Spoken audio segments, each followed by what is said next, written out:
제목은 하나님 나라의 이중적 특징이라는 제목으로 말씀을 증거합니다. 우리 누가복음 쭉 강해를 해오면서 느끼시는 게 있겠지만 상당히 많은 부분이 하나님 나라에 대한 부분을 예수님이 말씀하세요. 오늘 본문도 어때요? 빨간색이에요. 성경책을 보면 그것은 예수님께서 말씀하셨다는 내용, 말씀하셨다는 이야기죠. 그러니까 이 내용이 상당히 중요하다는 것을 알 수 있습니다. 그런데 정작 하나님 나라가 어떠한 특징을 가지고 있는지 이해하지 못하는 분들이 참 많은 것 같습니다. 그래서 오늘은 하나님 나라의 특징을 해부해 보는 귀한 시간이 되기를 원합니다. 하나님 나라라는 용어는 사실 천국, 하늘나라와 같은 말이에요. 그죠? 하나님 나라, 천국, 이것은 같은 말입니다. 유대인들은 하나님의 호칭을 함부로 부르지 않는 습관이 있었죠. 그렇기 때문에 이 하나님 나라 이렇게 쓰는 게 아니라 천국, 하늘나라로 썼던 것이죠. 유대인을 위한 복음서인 마태복음은 천국이라고 돼 있죠. 그러나 이방인을 위한 복음서인 누가복음에는 어떻게 돼 있죠? 하나님 나라. 좀 자유롭게 이방인들은 하나님의 이름을 불렀던 것이죠. 같은 의미라는 거를 먼저 늘 기억해야 돼요. 천국하면 뭔가 좀 저 세상에 있는 그리고 이렇게 하나님 나라 하면 이 땅에 있는 그게 아니에요. 같은 의미입니다. 또 중요하게 생각을 전환시켜야 할 것이 하나 있습니다. 하나님 나라는 이중적인 특징을 가지고 있다는 것입니다. 이것을 마음속 깊이 각인시켜 놔야 돼요. 하나는 이 세상에 이루어지는 하나님 나라예요. 이 하나님 나라는 눈에 보이지 않지만 하나님의 백성들 안에서 말씀과 성령을 통해 이루어지는 나라예요. 하나님 나라가 이 하나님의 통치와 관련이 있잖아요. 그래서 말씀과 성령님의 인도하심을 따라 삶을 살면 이렇게 이 땅에 오게 되는 하나님 나라, 현재적으로 오게 되는 하나님 나라가 있다는 것이죠. 또 다른 하나는 이미 죽은 사람들이 가 있는 하나님 나라, 천국이 있습니다. 우리는 한국교회는 80년대, 90년대, 2000년대 초까지 이런 개념을 상당히 많이 배웠어요. 현재적인 하나님 나라에 대한 개념이 없고 이런 개념들을 많이 배웠던 경험이 기억납니다. 제 어린 시절에도 천국하면 저 천당 이런 식의 개념을 갖고 있는 거죠. 이것은 일제시대 때 상당히 암울했죠. 우리나라가 그때 요한계시록 강해가 대단히 교회 안에서 유행했습니다.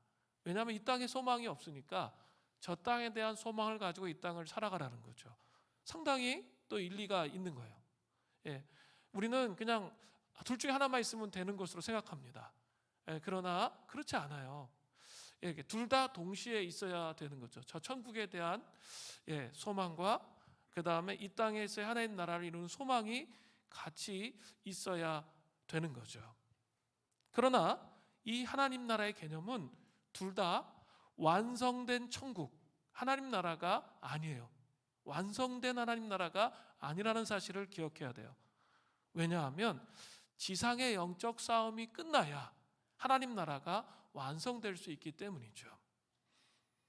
어느 한 시점에 우리 예수님은 육신으로 볼 수 있도록 다시 오실 때가 반드시 있습니다. 예수님이 재림하신다는 거예요. 이건 제가 얘기하는 게 아니라 오늘 말씀이 그거를 아주 분명히 보여주고 있죠. 성경 안에는 너무나 많이 언급되고 있어요. 예수님이 재림하신다는 것. 이것은 아주 분명한 성경의 메시지입니다. 이때 예수님이 재림하실 때 하나님 나라가 완성되는 거죠.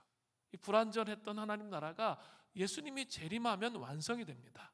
그리고 그리스도께서는 이 세상의 모든 악을 심판하시고 살아있는 성도들과 죽은 성도들이 다 함께 영원한 하나님 나라의 영광 가운데 들어가게 하시는 거죠. 그렇기 때문에 예수님이 말씀하시는 하나님 나라는 이 세상에서 시작되었지만 그리스도가 다시 오심으로 완성되는 나라인 거죠. 이 나라는 이미 시작되었습니다. 그러나 아직 완성된 것은 아니죠. already와 not yet. 우리 많이 들어봤죠? 그 긴장점이 항상 있게 되는 것이죠.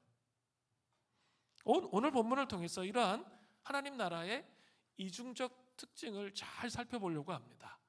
먼저 오늘 본문에는 현재적 하나님 나라의 특징이 먼저 나와요. 누가복음 17장 20절 전반절은 이렇게 시작되죠. 바리새인들이 하나님 나라가 어느 때 임하나이까 묻거늘. 바리새인들은 예수님께 하나님 나라가 어느 때 임합니까? 이렇게 물었습니다.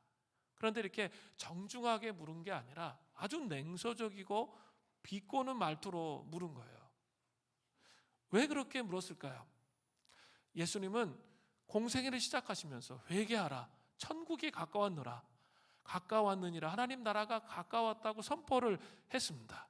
그런데 바리새인들이 생각하는 하나님 나라의 도래의 모습은 눈을 씻고 봐도 없는 거예요. 예? 천국이 가까웠다며. 근데 왜 아무것도 안 보여? 이렇게 된 거죠. 바리새인들과 일반 백성들조차 하나님 나라의 도래의 모습을 왜곡시켜서 생각하고 있었습니다. 그들은 구약 시대, 다윗 왕국 시대의 회복, 그 회복, 그러니까 단에서 부엘세바까지의 영토의 회복을 하나님 나라의 도래라 이렇게 생각을 했던 거죠. 그래서 로마 제국이 힘이 무너지고 로마의 압제가 끝나는 것으로 하나님 나라의 도래를 이해하고 있었습니다. 그들이 이해한 하나님 나라는 철저히 물질적이고 물리적인 그런 모습이었습니다. 그런데 예수님은 그러한 준비를 하는 게 전혀 보이지 않는 거예요. 눈을 씻고 봐도 안 그래. 그러면서 자꾸 하나님 나라가 어쩌고 저쩌고 막 그러는 거예요. 뭐 이렇게 영토도 준비하고 군사도 준비하고 군량도 준비하고 막 이렇게 해야 될 것 같은데 아무것도 안 하면서 맨날 하나님 나라가 어쩌고 저쩌고, 그러니까 아주 냉소적인 비꼬는 말투로 질문을 했던 거죠. 그때 예수님은 그들에게 잘못된 하나님 나라의 개념을 교정시켜주고 계십니다. 그게 누가복음 17장 20절 후반절부터 21절까지예요. 예수께서 대답하여 이르시되 하나님 나라는 볼 수 있게 임하는 것이 아니요 또 여기 있다 저기 있다고도 못하리니 하나님 나라는 너희 안에 있느니라.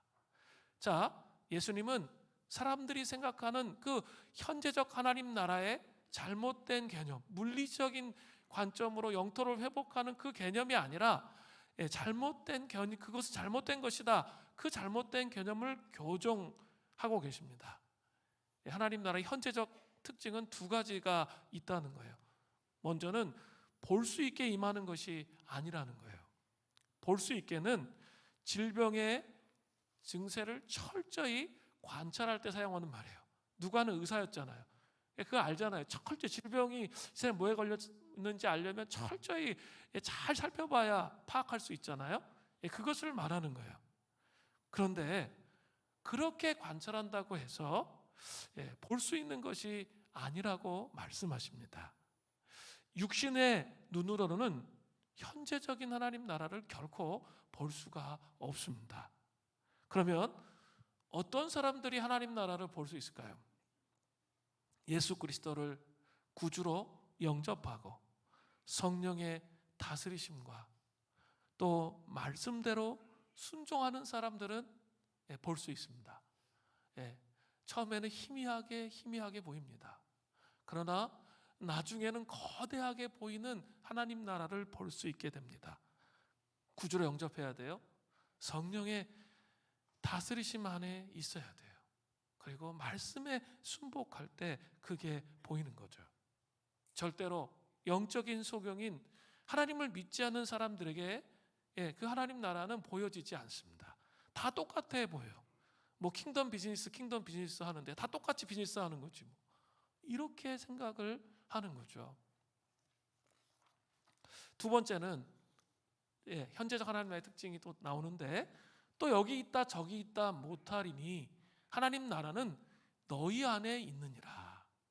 너희 안에는 너희의 마음속에를 가리키기보다는 너희 중에, 너희 가운데 있다는 거예요. 하나님 나라는 너희 중에 너희 가운데 있다는 포괄적인 의미를 가지고 있습니다. 이 개념을 통해서 현재적 하나님 나라는 하나님께서 예수님을 통해서 이 세상에 통치하시는 곳에 임한다는 사실을 보여주고 있습니다. 예수님을 받아들이고 예수님의 통치를 이 세상에 선포할 때 그곳에 현재적 하나님 나라가 임한다는 거죠. 우리 이제 금요심야 기도회 때 계속 구원의 절기하면서 초대교회 영성하고 있죠. 아주 대단히 중요한 연결고리가 있습니다. 부활을 살라. 이 단어를 계속 기억하면서 묵상해야 돼요. 제가 이 금요심야 기도회 때 두 가지를 말씀드렸어요. 부활은 두 가지가 있다. 명백한 부활과 숨겨진 부활이 있다고 그랬어요. 이 숨겨진 부활은 우리 혼외타락과 혼외타락 안에 이 사순절의 씨름을 통해서 우리 안에 오는 어떤 변화를 말하는데요. 그 변화가 우리 안에 있다는 거죠. 아직은 이 명백한 부활, 밖으로 나타나는 막 어떤 변화와 회복으로 그렇게 시작되지 않는다는 거예요. 그죠? 우리 사순절의 기본 혼외타락을 다루고 십자가 앞에 회개한 다음에 이제 그 부활절을 맞이했다고 해서 한꺼번에 와장창 변화돼서 막 그런 게 아니에요. 어떻게 보면 너무나 평범한 것 같고 변화가 안 된 것 같아요. 그게 숨겨진 부활이에요. 내가 말씀을 가지고 씨름하고 또 고민하고 그렇게 함을 통해 내 영혼 안에 믿어지는 은혜가 오잖아요. 그냥 이렇게 믿어져. 그 전에는 좀 그런 게 안 믿어졌는데 이렇게 복음이 믿어지는 거죠. 예수님이 위대하신 분인 게 믿어지고 이렇게 숨겨진 마음의 중심의 존재 안에 스며들듯이 변화를 가져온다는 거예요.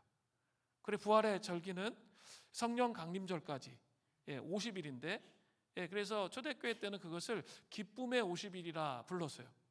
하루 그냥 부활절날 기뻐하고 끝나는 게 아니라 기쁨의 50일이 됐어요. 그리고 특별히 성령 강림절이 오기 전에 승천절이 있는데 그때까지의 삶을 이 존재 안에 변화를 통해서 스며드는 은혜, 부활을 살아내는 게 그거예요. 스며드는 은혜가 점점 커지도록 그렇게 하는 거예요. 이 현재적 하나님 나라에서 대단히 중요하거든요.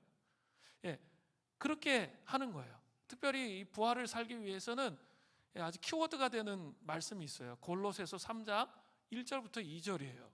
그러므로 너희가 그리스도와 함께 다시 살리심을 받았으면 위의 것을 찾으라. 이 키워드가 이거예요. 위의 것을 찾으라.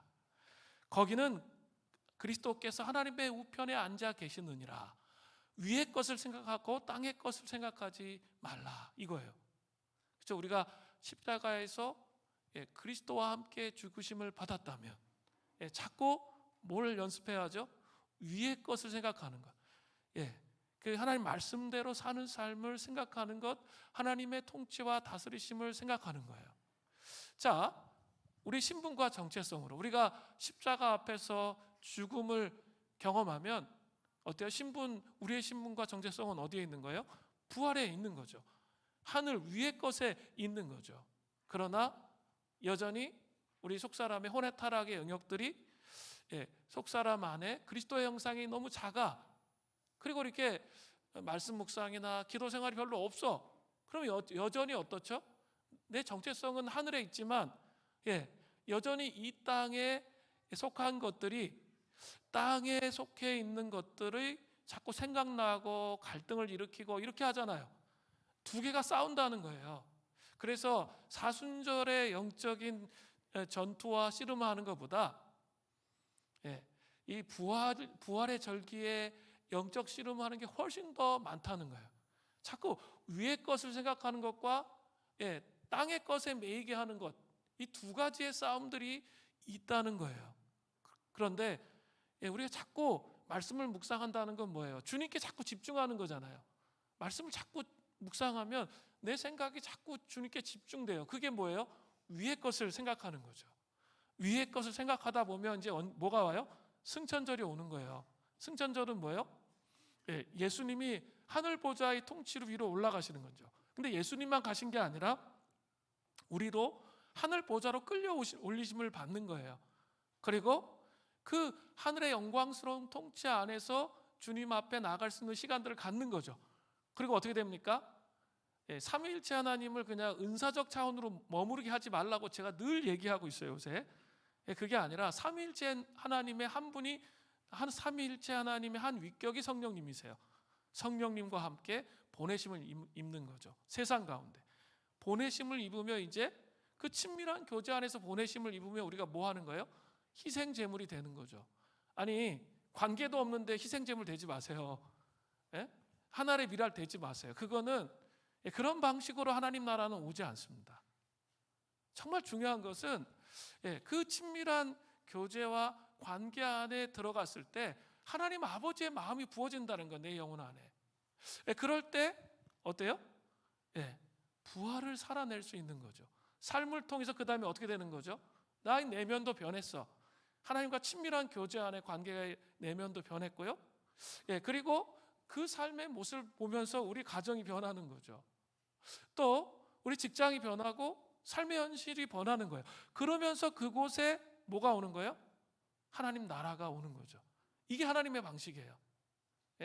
이 예수님의 성육신, 죽으심, 부활, 승천, 성령 강림, 재림까지 연결된 복음의 핵심은 사실 이 내용을 이야기하고 있는 거예요. 이것이 하나님 나라예요. 그런 패턴과 방식으로 하나님 나라가 우리의 삶 속에 온다는 거죠. 현재적 하나님 나라를 말하는 거예요. 그런데 그 현재적 하나님 나라는, 자, 우리가 변하는 것, 말씀 보고 씨름한다고 변하는 거 하루아침에 확 변해요? 그렇지 않아요. 숨어 있다고 그랬죠. 숨어 있는 부활을 그랬죠. 막 씨름을 하다 보면 어느 순간 깨달아져. 나 바뀌었네. 나 옛날에 안 그랬는데. 내가 화를 한 번 덜 내. 내가 뭘 더 안 해. 그러면서 자꾸 주님을 찾으려고 하는 그 마음이 생긴 거예요. 그러면 그 안에 싹이 자라면서 변화가 일어나면서 이렇게 하나님 나라를 세우는 그런 자가 되는 거예요. 이것을 기억하시면 좋겠습니다. 또 그 유진 피터슨이 이제 길 위의 빛 예수 그리스도라는 책이 있는데, 거기에서 이 개념을 한 청년이 여자친구를 만나기 위해서 시내를 가로질러서 3km를 걸어가는 청년의 예로 설명했어요. 지금 제가 얘기한 이 모든 내용을 그렇게 설명했어요. 여자친구를 만나 함께 저녁 식사를 하는 것, 그게 청년의 목표였습니다. 그런데 그녀는 청년의 상상 속에 아주 생생하게 살아있고 그의 마음에서 떠날 줄 모릅니다. 이런 상태로 청년이 3km를 걸어가면, 시내를 한복판을 가로질러 가면 어떤 일이 있을까요? 제과점을 딱 지나가요. 거기에 정말 그 자매가 좋아하는 사탕이 있는 거예요. 그럼 어떻게 하겠죠? 자매를 상상하면서 사겠죠. 우리 자매가 너무 좋아하는데 하면서 그걸 사는 거죠. 꽃집을 지나가니까 꽃이 너무나 이쁘게 펴 있는 거예요. 우리 자매가 이 꽃을 너무 좋아하는데 하면서 또 꽃을 사는 거죠. 그리고 이 3km를 가는데 오랜 지인들이 막 인사하고 반갑다고 하는데 그것도 눈에 들어오지 않겠죠. 자매를 만나러 가는 그 기쁨 때문에 그게 눈에 들어오지 않아요. 그리고 시내를 지나가는데 교회가 있어요. 우리 자매가 저런 교회에서 결혼하고 싶다고 했는데, 그러니까 교회를 아주 자세히 살펴보겠죠. 또 묵상하겠죠. 그리고 이제 또 가는 거예요. 이제 그녀의 집에 가까워졌어요. 상점이 나왔어요. 앞에 거울이 있어요. 그러니까 내 옷매무시를 보는 거죠. 넥타이 잘 매져 있나? 모자 잘 썼나?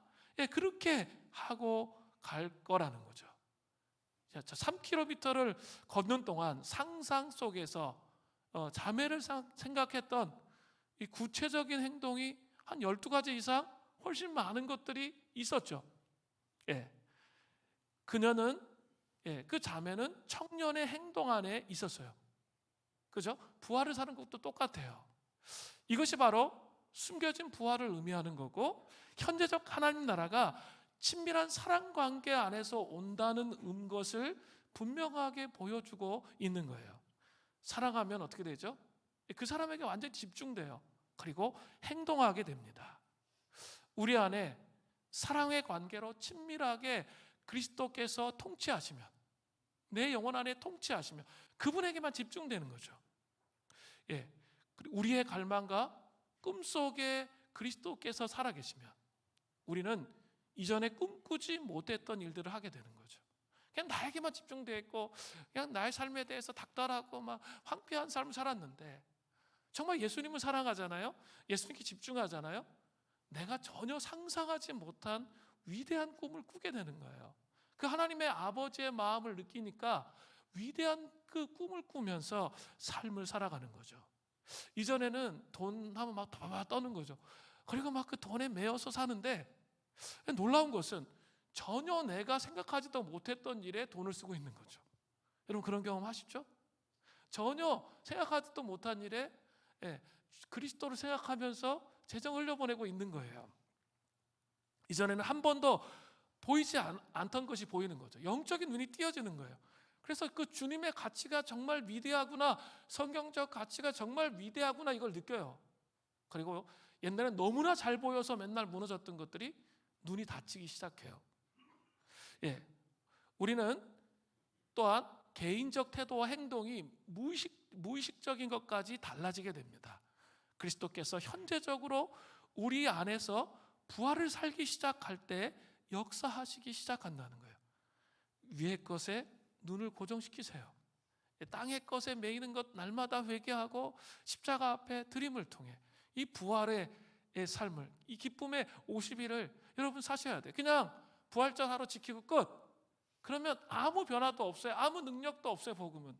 그런데 정말 부활을 살아내는 그 삶의 태도와 모습을 가질 때 변화된 그 모습으로 나아갈 수 있다는 거죠.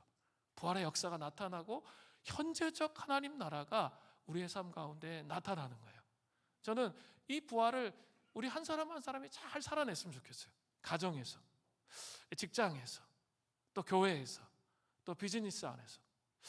저는 그렇게 우리가 살면서 명백한 부활에 대한 기다림을 갖고 있어요. 하나님이 이 전교인 수련회를 통해서 하나님께서 우리에게 보여주시고자 하는 게 뭘까?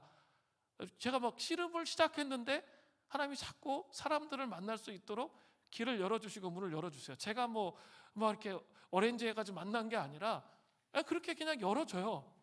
전화도 오고, 전화도 오고 열어지는 걸 봤어요.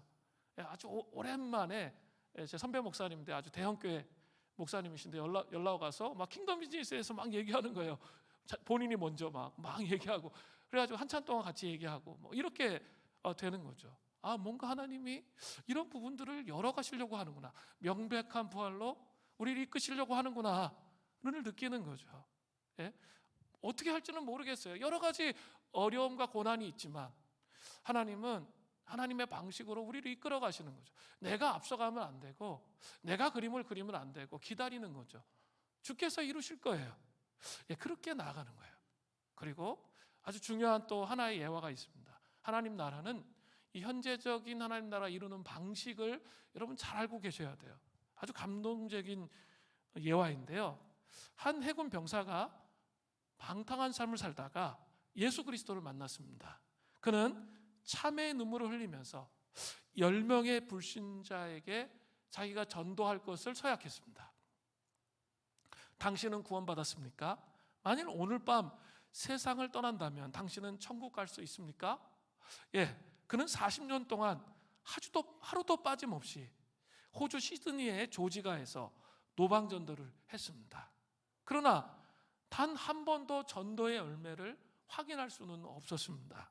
그가 정말 듣고 싶은 말은 당신을 통해서 예수 그리스도를 영접했습니다. 그 말이 정말 듣고 싶었습니다. 그가 탄 세월의 열차는 이제 거의 종착역에 이르렀습니다. 그는 나이가 들어 자리에 누웠습니다. 노인은 병상에 누워 아주 깊은 탄식을 토해냈습니다. 나의 40년 노방 전도는 열매 없는 열정이었어 라고 탄식했습니다. 그쯤에 영국의 한 침례교회에서 신기한 일이 일어났습니다. 한 낯선 사람이 간증을 하겠다고 나섰습니다. 침례교 목사는 그에게 3분간 시간을 허락했습니다. 그는 친척을 만나러 호주에 갔을 때 거리에서 한 노인의 전도를 받고 예수님을 영접해서 새 사람이 되었다, 이렇게 고백했습니다. 그런데 그 목사는 LA와 퍼스에서도 4명의 노인과 선교사로부터 시드니의 전도자에 대한 이야기를 들었습니다. 인도의 집회를 인도할 때 행사를 주관하는 공직자가 나는 호주 외교관으로 근무할 때 그 노인의 전도를 받고 그리스도인이 되었습니다 라고 고백했습니다. 영국인 목사는 전도 노인을 찾아가 무슨 일이 일어나고 있는지 설명해 주었습니다. 노인은 밝게 웃으며 행복한 표정을 지었습니다. 그리고 일주일 후에 하나님 품에 안겼습니다. 그 전도자의 이름은 제너입니다. 그를 통해서 예수를 영접한 사람이 무려 14만 6천 명이나 되었다는 거예요. 이게 눈에 보이지 않아요.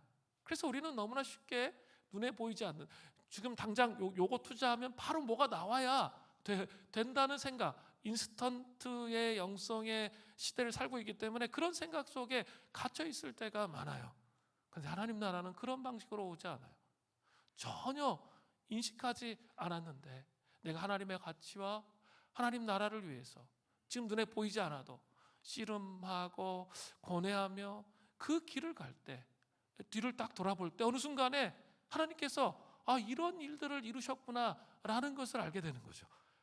숨겨져 있는 하나님 나라가 이제 밖으로 드러나게 되는 거예요. 밑에서 이렇게 뿌리를 내리고 탄탄하게 세워져 있다가 이렇게 밖으로 나오게 된다는 거죠. 이게 하나님 나라의 특징이에요. 그러니까 조금 하다가 포기하고 조금 하다 포기하면 얻어지는 게 아무것도 없는 거예요. 그게 현재적 하나님 나라의 아주 중요한 특징입니다. 우리 부활절에 정말 많은 분들이 노방전도에 함께해 주셨습니다. 저도 이제 같이 했는데요. 저는 저 앞에서 찬양하는데 너무 감동이 되더라고요. 이 지역사회를 놓고 계속 우리가 기도해 왔는데 하나님이 이 지역사회를 받으시기를 원하는구나, 우리의 찬양을 통해서 지역사회를 받으시기를 원하는구나, 그런 생각이 되게 많이 들었어요. 그리고 우리의 찬양이 주의 보좌의 향기가 되고 있다, 이런 느낌을 저는 받으면서 감동적으로 찬양할 수가 있었습니다. 혹자는 그럴 수 있어요. 저도 그렇게 생각할 때가 있어요. 지금 포스트 모더니즘 시대에 그렇게 전도해가지고 사람이 예수 믿냐? 이런 생각이 들 때가 있어요. 그럼에도 불구하고 하나님의 방식으로, 하나님의 방법으로 밑에서부터 하나님은 하나님의 방식으로 하나님 나라를 세워간다는 사실을 기억해야 돼요. 하나님 나라를 너무 거창하게 생각하시면 안 돼요. 그런 사람이 있어요. 뭐든지 한 방에 훅 해가지고 대박 나는 거. 그게 이 시대의 정신이에요. 대박은 나지 않습니다. 그렇게 해서 대박 나는 게 아니에요. 성실하게 하나하나의 삶을 일상으로 끌어와서 부활의 능력으로 삶을 살아낼 때 그 열매들이 맺히는 게 하나님 나라의 특징이라는 사실을 여러분 기억하시기를 간절히 바랍니다. 두 번째는 미래적 하나님 나라는 예수 그리스도의 재림을 통해서 이루어진다고 그랬죠. 즉 이 세상의 종말의 때에 이루어집니다. 그렇다면 미래적 하나님 나라가 임할 때 나타나는 특징이 있다는 거예요. 그게 3가지로 나오죠. 첫 번째는 시기는 몰라요. 그러나 만천하에 예수님의 재림이 드러납니다. 누가복음 17장 22절 이제 미래적 하나님 나라에 대한 쭉 설명이 나오죠. 또 제자들에게 이르시되 때가 이르리니 너희가 인자의 날 하루를 보고자 하되 보지 못하리라.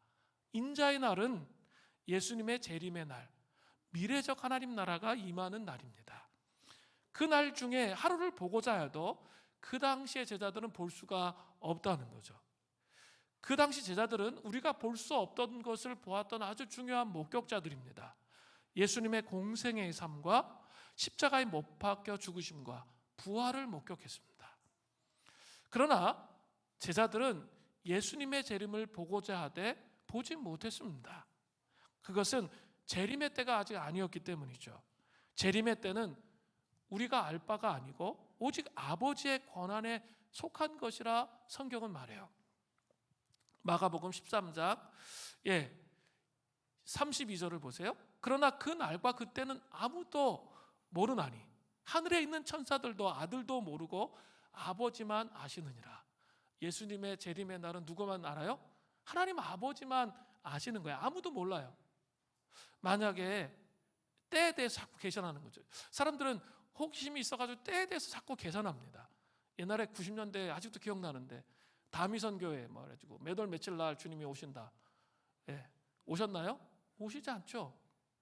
이거 잘못된 거예요. 성경적이지 않은데 사람들이 미혹이 돼서 그런 거예요. 666, 베리칩 막 이런 것들이 다 그런 거죠.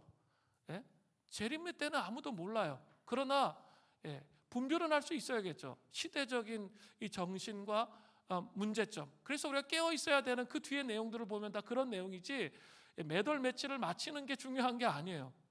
그 몇 월 며칠 맞춰가지고 산 위에 올라가 도 닦으시려고요. 그거는 기독교 영성이 아니에요. 그죠? 삶을 살아가는 것이 중요해요. 그렇게 되면 미혹이 되는 거죠. 그런데 더 안타까운 게 있어요. 그런 모습들을 보면서 사람들이 다 냉소적으로 변하는 거예요. 주님이 안 왔잖아 하면서 냉소적으로 변하면서 주님의 재림에 대해서, 미래적 하나님 나라가 오는 것에 대해서 사람들이 관심이 없어. 이건 더 큰 문제입니다. 그리스도인들에게 성경을 잘 보세요. 예수님이 하신 내용 중에 미래의 재림에 대한 이야기들이 너무나 많아요. 그것을 이해하지 못하면 우리의 삶을 이해할 수가 없다는 것을 알 수 있어요. 정말 중요한 거거든요. 주님이 다시 오신다는 거. 그런데 그것까지 무시해 버리는 거죠. 정말 분명한 게 있어요. 누가복음 11장 24절에 말하죠. 번개가 하늘 아래 이쪽에서 번쩍이며 하늘 아래 저쪽까지 비친 같이 인자도 자기 날에 그러하리라. 번개가 번쩍이면 땅 이편에서 저편까지 동시에 환하게 밝아지죠. 예수님이 재림하실 때 양상을 분명히 보여주는 구절이에요. 예수님이 재림하실 때 모든 사람이 일시에 다 볼 수 있도록 공개적으로 오신다 말씀하시는 거죠. 요한계시록 1장 7절을 보세요. 저는 이 말씀을 믿습니다. 볼지어다 그가 구름을 타고 오시리라. 각 사람의 눈이 그를 보겠고 그를 찌른 자도 볼 것이요 땅에 있는 모든 족속이 그로 말미암아 애곡하리니 그러하리라. 아멘. 미래적 하나님 나라가 임하는 시기는 우리가 모르지만 만천하에 드러나게 예수님이 다시 오신다는 사실을 여러분 반드시 기억해야 됩니다. 두 번째로, 이게 또 중요한데, 미래적 하나님 나라가 임할 때 나타나는 특징 두 번째가 뭡니까? 그것은 반드시 예수님이 십자가 고난을 통과해야 오신다는 사실이에요. 누가복음 17장 25절을 보세요. 그러나 그가 먼저 많은 고난을 받으며 이 세대에 버림받아야 할지니라. 이것은 바로 예수님께서 십자가를 지시고 이 세대에 버림을 받은 고난을 받고 부활하셔야 재림의 영광이 온다는 거예요. 십자가를 지시지 않으면 재림이 없다는 거예요. 그죠? 고난을 받고 부활하셔야 재림의 영광이 온다는 것을 보여주고 있습니다. 이 순서를 결코 바꿀 수 없다는 거죠. 서양의 속담 여러분 아세요? No cross, no crown. 십자가 없이는 영광이 없다는 거죠. 자, 똑같아요. 우리 구원의 절기 보시면 사순절의 시간, 광야에서 우리 호레타락으로 인해서 십자가에 그 못 박는 그 과정이 있어야 이 부활의 기쁨의 50일을 맞이할 수 있게 되는 거죠. 이게 순서가 바뀌지 않는다는 거예요. 이걸 착각하면 안 돼요. 이것은 예수님을 따르는 하나님의 백성들에게도 동일한 순서라는 거죠. 요한복음 16장 33절에 분명히 이렇게 말씀하세요. 이것을 너희에게 이르는 것은 너희로 내 안에 평안을 누리게 하려 함이라. 평안을 누리게 하시기 원한다는 거예요. 근데 뭐 때문에? 세상에서는 너희가 환난을 당할 거라는 거예요. 세상에선 너희가 고난이 있다는 거죠. 십자가의 고난이 있다는 거예요. 그러나 담대하라. 내가 세상을 이겼다는 거죠. 예수님이 부활하심을 통해 세상을 이기시고 우리가 부활을 살아갈 수 있는 그 능력을 우리에게 주셨다는 거죠. 이것은 미래적 하나님 나라뿐만 아니라 현재적 하나님 나라를 이루는 순서도 이와 같은 거예요. 결코 영광이 먼저 오지 않습니다. 수많은 난관과 어려움과 고통이 있습니다. 그러나 그것들을 이겨나갈 때 현재적 하나님 나라가 우리의 삶 가운데 오는 거죠. 영광을 경험하게 하는 거죠. 그냥 기적이 뚝 떨어지는 게 아니에요. 그것이 아니라 수많은 고통과 아픔이 있지만 그 난간 속에서 주님을 바라보면서 의지하면서 기도하면서 씨름하면서 그 난간을 헤쳐나가는 거예요. 그럴 때 삶 속에 기적이 오는 거예요. 하나님의 통치와 다스리심이 우리 가운데 온다는 사실을 여러분 기억하세요. 그러니까 그냥 아무 고난도 없이 진공 상태에 그냥 모든 복이 주어졌다. 이것은 미혹이에요. 하나님이 주신 게 아니에요. 하나님은 이 고난을 통해서 우리의 죽음, 십자가 앞에서 우리가 정말 죽는 게 어떤 것, 우리의 자아가 죽는 게 어떤 것인지를 배운 후에 반드시 부활의 영광을 경험하게 하신다는 거죠. 미래적 하나님 나라를 경험하려면 예수님의 십자가의 고난을 통과하셔야 되는 거죠. 고난을 회피하면 안 된다는 거죠. 그것과 맞설 수 있어야 돼요. 세 번째, 미래적 하나님 나라가 임할 때 나타나는 특징 세 번째는 무엇입니까? 세상 어디에나 심판이 임합니다. 누가복음 17장 37절을 보세요. 그들이 대답하여 이르되 주여 어디 오니이까? 이르시되 죽음이 있는 곳에 독수리가 모이느니라 하시니라. 제자들은 미래적 하나님 나라가 임하는 것이 무엇인지 정확하게 인식하지 못했습니다. 그래서 그러한 일들이 어디에 임하냐고 묻는 거죠. 제가 이렇게 티베트 선교사님한테 한번 얘기 들은 적이 있는데 영상을 저한테 보여주더라고요. 독수리가 와서 죽은 짐승의 사체를 뜯어먹는 그런 걸 보여주더라고요. 봤습니다. 이 말씀은 먹을 시체가 있는 곳마다 독수리가 모여드는 것처럼 세상 어디에도 심판이 임한다는 것을 강조한 말씀이에요. 미래적 하나님 나라가 임할 때 세상 어디에나 강력한 심판이 임한다는 거죠.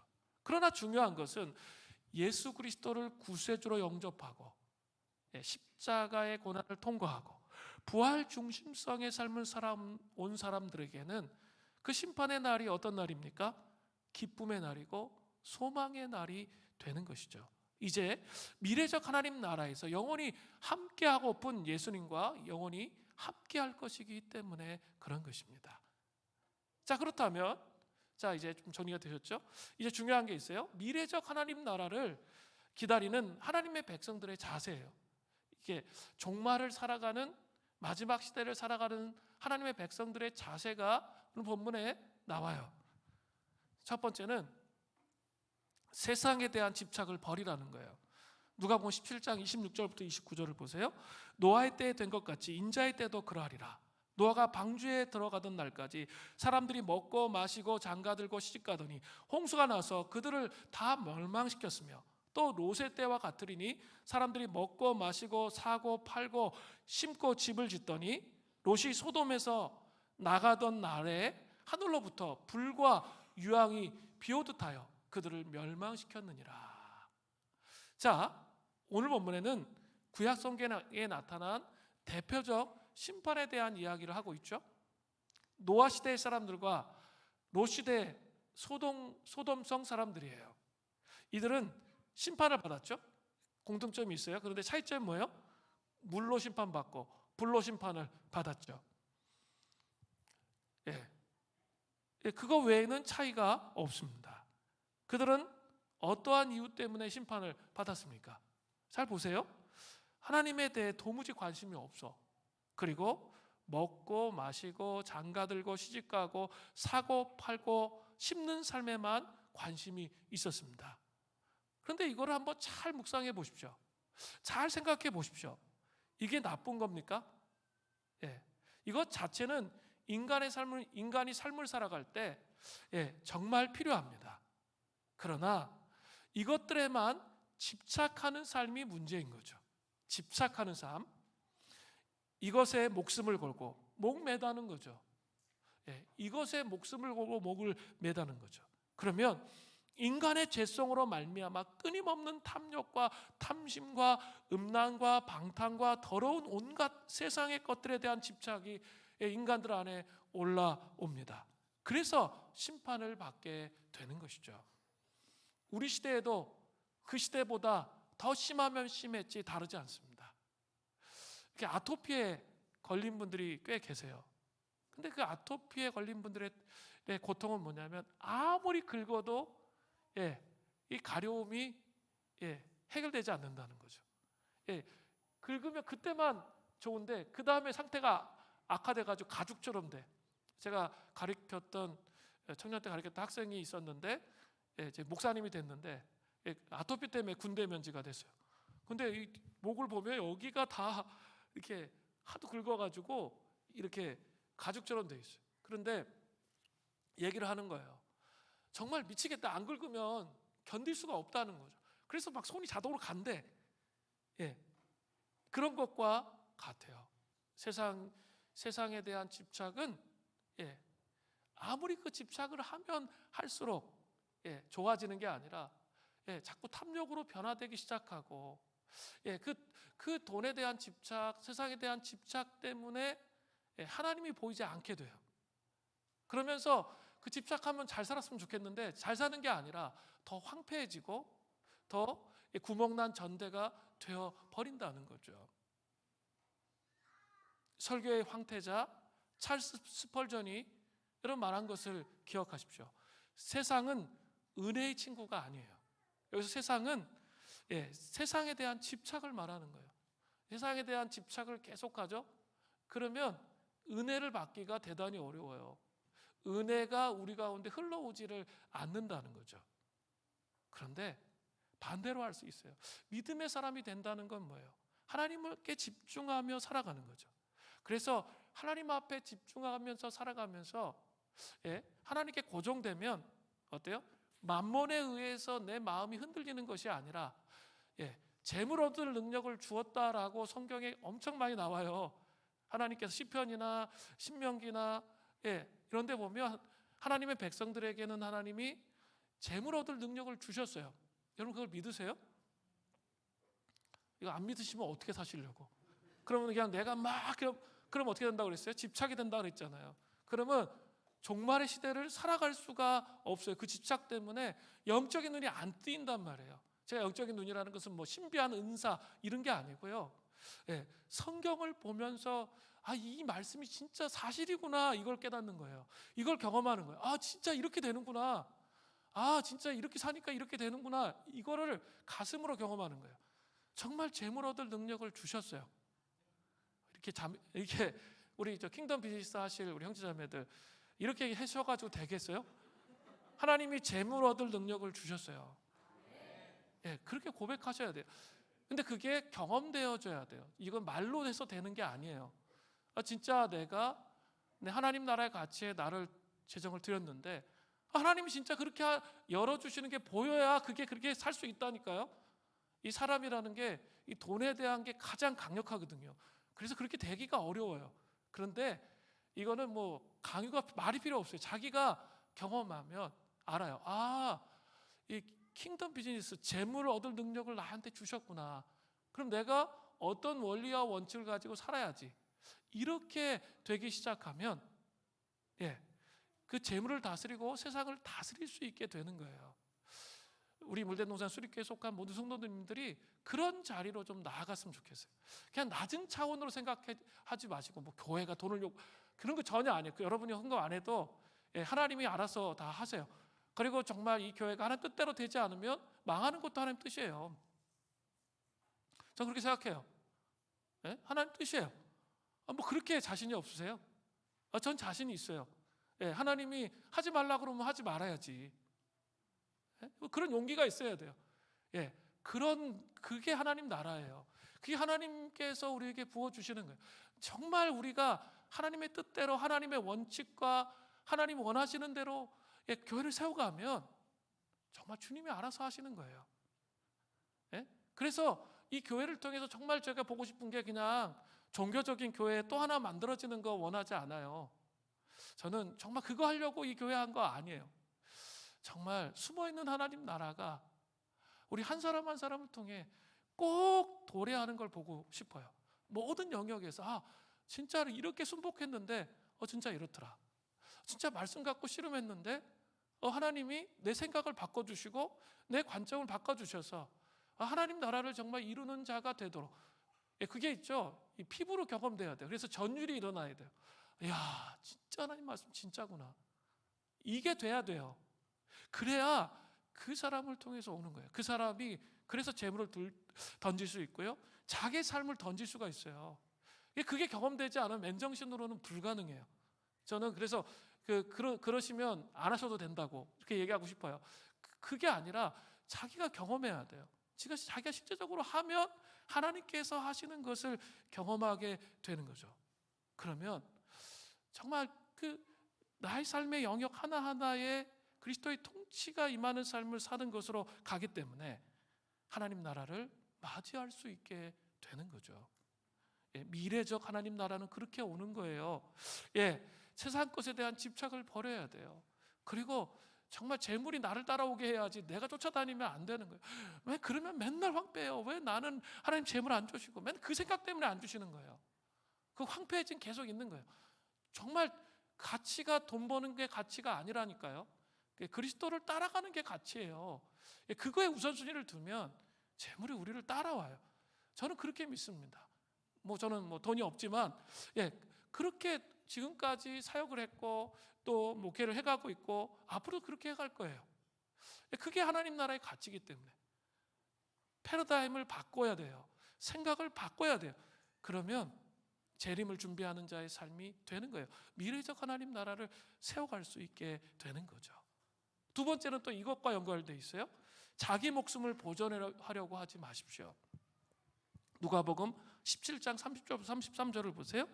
인자가 나타나는 날, 재림의 날입니다. 재림의 나라는 이러하리라.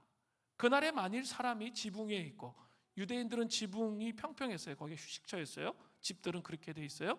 지붕 위에 있고 그의 세간이 그 집 안에 있으면 그것을 가지러 내려가지 말 것이요, 밭에 있는 자도 그와 같이 뒤로 돌이키지 말 것이니라. 세상에 대한 집착을 버리라고 또 나오죠. 또 롯의 철을 기억하라. 창세기에 세상의 집착 때문에 돌아봐 가지고 어때요? 소금 기둥이 된 여자가 롯의 처죠. 롯의 철을 기억하라는 거예요. 무릇 자기 목숨을 보존하고자 하는 자는 뭐래요? 잃을 거래요. 그러나 잃는 자는 살리라. 30절부터 32절에 미래적 하나님 나라를 기다리는 사람은 세상의 집착을 버릴 것을 다시 한번 강조하고 있었어요. 그리고 나서 적극적으로 하나님의 사람들에게 어떻게 살아야 하는지 보여주고 계십니다. 그것은 33절 말씀입니다. 무릇 자기 목숨을 보존하고자 하는 자는 잃을 것이요, 잃는 자는 살리라. 이것은 십자가 앞에서의 자신의 죽음을 의미하는 거예요. 십자가 앞에서의 자신의 죽음. 세상 사람들은 이해하지 못합니다. 그러나 하나님의 사람들이 십자가 앞에서 죽음을 경험하면 반드시 부활을 경험하게 돼요. 부활을 살게 되는 것이죠. 그러니까 세상 사람들하고 우리는 다른 거예요. 세상 사람들 모습을 보면서 세상 사람들을 똑같이 따라가면 어떻게 해요? 자기가 죽는, 자아가 죽는 걸 경험할 수 없어요. 그 하나님의 말씀 앞에서 정말 자기를 죽이는 그 삶을 살아야 돼요. 때로는 억울해요. 자아가 죽으려고 그러면 어때요? 이게 막 나는 잘못한 것도 없는데 막 화나게 하잖아요. 근데 그걸 죽일 수 있어요? 직장 생활하면서 나 지금 억울한 일 당했잖아. 근데 그거를 죽이래요. 양보하래요. 하기 정말 어려워요. 정말 어렵죠. 그런데 진짜 예수님을 계속적으로 바라보면서 삶을 살면 그게 되는 거예요. 그게 되면 어떻게 될까요? 양보하고 희생하면 풍성해지는 비밀이 있게 되는 거예요. 불신자들은 삶을 단편적으로만 보는 거죠. 그 눈앞의 이익, 눈앞에 어떤 얻어지는 거, 이것만 보거든요. 근데 우리 그렇게 살면 안 돼요. 하나님의 백성은 내가 십자가에 죽는 경험하잖아요. 분명히 남편이 잘못했어. 근데 내가 십자가에 죽는 경험을 하나님 앞에서 하잖아요. 그럼 그 죽는 그 과정이 하나님께 스캔된다고요. 하나님 앞에 기억되고 있다는 거예요. 이게 중요해요. 그러면 그런 삶이 계속되면, 그런 자아를 죽이는 삶이 계속되기 시작하면 어떤 일이 일어날까요? 그게 그 자기의 먼 미래와 다리가 놓아지는 거예요. 그러면서 하나님의 방식으로 그 사람을 길을 여시고 형통케 하시는 거예요. 가만히 보면 저 사람은 뭐 일이 잘 되는 것 같아. 그런 사람일수록 잘 보면 그런 과정과 싸움이 있었기 때문에 길이 열리는 거예요. 형통케 하시는 거예요. 우린 그런 건 보지 않아. 그리고 다른 것만 자꾸 생각하고 있어요. 그게 아니에요. 부활을 산다는 건 뭐예요? 죽음에서부터 오는 거예요. 자기를 깨트리는 것에서부터 오는 거예요. 그게 안 되니까 어떻게 해야 돼요? 그냥 누르다 이렇게 안 되니까 막 누르잖아요. 그 누르는 건 죽은 게 아니에요. 착각하시면 안 돼요. 그거는 내가 하는 거잖아. 내가 누르는 거잖아. 안 되니까 어떻게 해요? 새벽에 나와서 하나님께 우는 거죠. 하나님 정말 난 하고 싶은데 안 된다고. 주님 정말 저를 불쌍히 여겨달라고. 그리고 또 말씀 읽는 거죠. 또 볼기도 선포하고. 그러다 보면 어느 순간 되기 시작해요. 정말 신기해요. 어느 순간 되기 시작해. 눈앞에서 지금 난리 쳤는데 그게 될까요? 안 되죠. 그런데 그게 돼요. 그러면서 내가 죽는, 내가 양보하는 거죠. 그럼 어떻게 될까요? 하나님께 기억된단 말이에요. 그래서 하나님이 우리의 길을 여시고 문을 여시는 거죠. 그러면서 이 미래적 하나님 나라를 준비하는 삶을 살아갈 수 있게 되는 거죠. 자기 목숨을 보존하려고 하면 집니다. 자기 밥그릇 챙기면 지는 거예요. 그런데 정말 예수 그리스도를 생각하면서 이 씨름과 작업을 하는 거야. 안 되잖아요. 그러니까 다시 기도의 자리, 하나님 임재의 자리, 거기에 머물러야 되는 거예요. 그러면서 그 어둠의 공간의 어두움들을 자꾸 몰아내면서 위의 것을 생각하면서 부활을 사는 거예요. 그럴 때 자기 목숨을 보존하지 않을 수 있어요. 그러면 그 부활의 능력이 우리에게 임해서 이게 다리가 낮아지는 거예요. 하나님께 기억됐던 것은 절대로 딴 데로 가지 않습니다. 절대로 딴 데로 가지 않아요. 여러분이 성실하게 교회에서 봉사했던 것들, 사람에게 인정받을 그런 것들은 다 딴 데로 가는데 진짜 하나님 앞에서 내가 성실하게 했던 것들 있죠. 절대 딴 데로 가지 않습니다. 하나님 다 보상해 주세요. 그게 하나님 나라의 특징이에요. 그게 부활을 살 수 있는 특징이라는 거예요. 그 은혜가 있기를 바랍니다. 마지막으로 미래적 하나님 나라를 기다리는 하나님의 백성들의 자세 세 번째는 무엇입니까? 인격적이고 개인적으로 예수님을 영접하십시오. 누가복음 17장 34절부터 35절을 보세요. 내가 너희에게 이르노니 이 밤에 둘이 한 자리에 누워 있음에 하나는 데려감을 얻고 하나는 버려둠을 당할 것이요 두 여자가 함께 맷돌을 갈고 있음에 하나는 데려감을 얻고 하나는 버려둠을 당할 것이라. 주님 오실 재림의 때 이런 일이 일어난다는 거예요. 이거 제가 한 말 아니에요. 성경의 메시지예요. 우리 자꾸 복음서를 왜곡시키지 마세요. 그냥 복음서에 있는 내용을 정확하게 볼 수 있는 영적인 눈이 있어야 돼요. 성경에 이렇게 나와요. 이 말씀은 사실 데살로니가전서 4장 16절부터 17절에 미래적 하나님 나라가 임할 때, 즉 예수님이 재림할 때 어떤 현상이 있는지 보면 더 명확하게 이해할 수 있어요. 바울이 이렇게 얘기했죠. 데살로니가전서 4장 16절부터 17절에 보세요. 주께서 호령과 천사장의 소리와 하나님의 나팔 소리로 친히 하늘로부터 강림하시리니 그리스도 안에서 죽은 자가 먼저 일어나고 그 후에 우리 살아있는 자들도 그들과 함께 구름 속으로 끌어올려 공중에서 주를 영접하게 하시니니 그리하여 우리가 항상 주와 함께 있으리라. 이 말씀을 잘 보세요. 예수님의 재림의 순서가 분명히 나오고 있어요. 그죠? 주께서 호령과 천사장의 소리와 하나님의 나팔 소리로 친히 하늘로부터 강림하신다는 거예요. 그죠? 강림하신대요. 그래서 그 다음에 나타나는 게 뭐죠? 먼저 그리스도 안에서 죽은 자들이 먼저 일어나요. 그리스도 안에서 죽은 자들, 낙원에 있는 자들, 그죠? 그들이 먼저 일어나는 거예요. 그리고 그 후에 우리 살아남은 자들도 그들과 함께 구름 속으로 끌어올려 살아있는 자들이 공중으로 들려 올림을 받는 거죠. 그리고 끌어올려 공중에서 주를 영접하게 하시리니 그리하여 우리가 항상 주와 함께 있으리라. 분명히 성경에 재림의 방식에 대해서 주님의 오심에 대해서 말하고 있습니다. 자, 그런데 누가복음 17장 아까 읽었죠. 34절부터 35절에 미래적 하나님 나라가 임할 때 한 사람은 들려 올림을 받아요. 그러나 한 사람은 그렇지 못하게 되는 것을 보여주고 있습니다. 둘이 잠을 자다가 한 사람은 데려감을 받고 한 사람은 버려둠을 당합니다. 아마도 이들은 아버지와 아들 혹은 아내와 남편인 것 같습니다. 또 맷돌을 갈다가 두 여자 중에 한 사람은 데려감을 얻고 하나는 버려둠을 당합니다. 이들은 모녀지간이 아닌가 하는 생각이 듭니다. 아무리 친밀한 관계라 할지라도 재림의 주인이시고 미래적 하나님 나라의 주인이신 예수님과 인격적이고 개인적인 관계가 없다면 데려감을 입을 수 없다는 사실을 분명히 보여주고 있습니다. 아내가 예수님 잘 믿는다고, 우리 아들이 예수님 잘 믿는다고 그런 게 아니라는 거예요. 우리 남편이 예수님 잘 믿는다고, 우리 자녀가 예수님 잘 믿는다고 되는 게 아니에요. 그죠?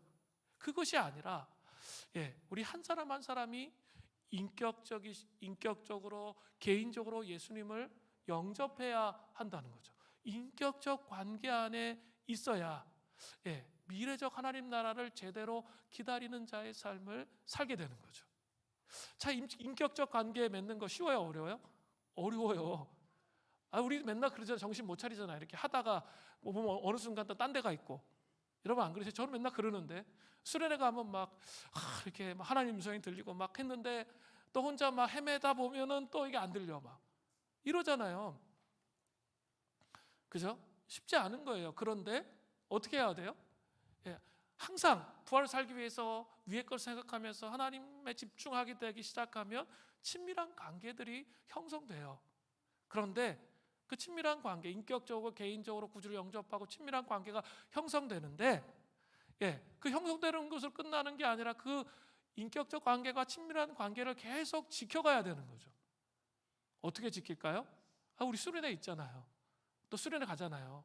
또 우리 금요심야기도 있잖아요. 이런 거 하다 보면 어떻게 해요? 이렇게 하나님 말씀을 들으면 내가 지금 뭔가 하나님 임재를 놓치는 부분이 있구나 라는 것을 깨닫게 되죠. 그러면 어떻게 해요? 그 십자가 앞에서 회개하는 거죠.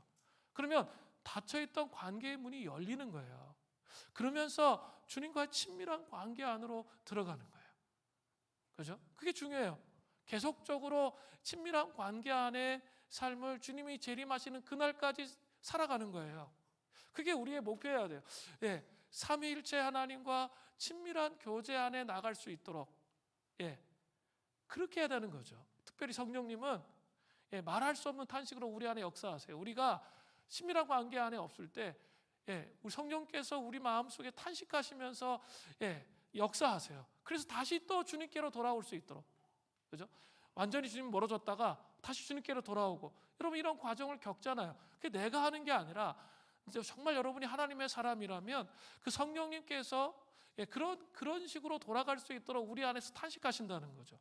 그렇게 도우셔서 하나님께 집중할 수 있도록 그렇게 하시는 거예요. 그런 삶을 우리가 사는 거예요. 그리고 나 혼자만 가면 안 되겠죠. 우리의 정말 사랑하는 남편, 아내, 자녀, 부모님들도 그 인격적으로 예수님을 경험하고 만날 수 있도록 우리 씨름하고 또 기도해야 되는 것이죠. 미래적 하나님 나라를 기다리는 하나님의 백성의 자세 세 번째는 인격적이고 개인적으로 예수님을 깊이 만나고 경험하는 은혜가 있기를 바랍니다. 6월 첫 주가 되면 전교인 수련회 이번엔 4박 5일을 하려고 하고 있는데요. 시작하려고 합니다. 근데 이제 전교인 수련회 하면서 제가 좀 마음속에 좀 도전해보고 싶은 본문이 아가서입니다. 아가서. 아가서는 이렇게 정말 친밀하고 인격적인 관계에 대해서 나와 있는 그런 성경 본문이에요. 그 본문을 가지고 우리가 다시 친밀하고 인격적 관계 안으로 좀 더 들어갔으면 좋겠어요. 그럼을 통해서 부활을 살아냄을 통해서 명백한 부활이 우리의 삶 속에 더 드러나는 열매들이 드러나는 은혜가 있기를 간절히 바랍니다. 우리 같이 이제 찬양하고 기도하겠습니다. 주님 다시 오실 때까지 찬양하겠습니다.